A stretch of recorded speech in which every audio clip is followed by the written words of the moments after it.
सुहृदं सुलभं सुखदं स्वनुजं च सुखाय ममोघशरम् अपहाय रघुद्वहमन्यमहं न कथञ्चन कञ्चन जातु भजे।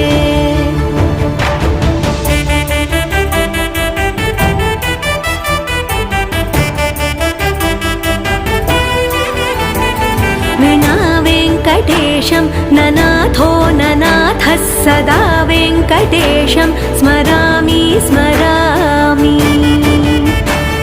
हरे वेङ्कटेश प्रसीद प्रसीद प्रियं वेङ्कटेश प्रयच्छ प्रयच्छ।